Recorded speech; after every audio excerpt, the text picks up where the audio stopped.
We're here talking about faith forward and what God is really doing in the lives of people in York City and the surrounding areas. And I'm here today with Helen. My name's Helen Bonner. I'm 60 years young, and I grew up here in York, most of it, and I have two sons and a daughter, and I'm an ex-drug addict.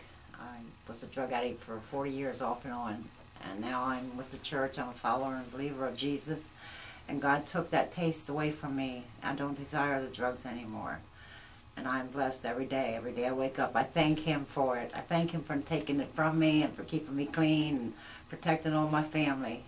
I was incarcerated in '08, and I met Anna Reynolds there in one of her classes, and she invited me to the church. My second day out, I was in the church.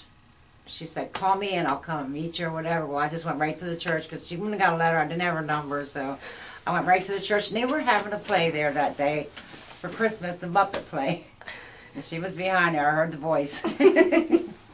Gloria and I were at the hospital visiting my niece who was fighting cancer, and we were in the parking lot at the York Hospital, and I accepted the Lord as my Savior. I love God. I mean, you know, He has done so much for me, and it's time for me to do for Him.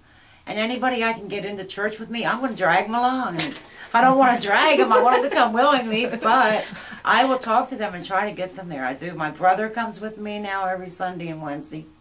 My sister comes off and on, and then I have a sister that slides through, which I'm still working on her. Actually, I work on everybody. Yeah, I celebrate recovery, which is one of my favorites, because I am still recovering, even though I haven't been clean for over 3 years now. But I like seeing people come in and giving their testimony and seeing that they're clean. It's just so heart-filling and so gracious. I remember when we had started advertising for recycling cell phones for the youth ministry as a fundraiser, and you said you're not going to believe this. And just tell us a little bit about what happened.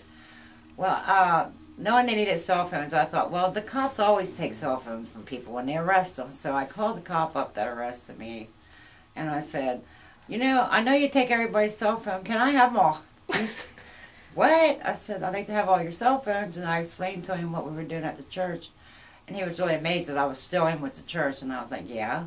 He said, well, let me call you back. So he called me back. And he told me where I could go to get the cell phones, and I went to get them, and I had a big box, huge box full of drug dealer cell phones. Giving them to me now. That's because God knew I was doing right, and He blessed us with them.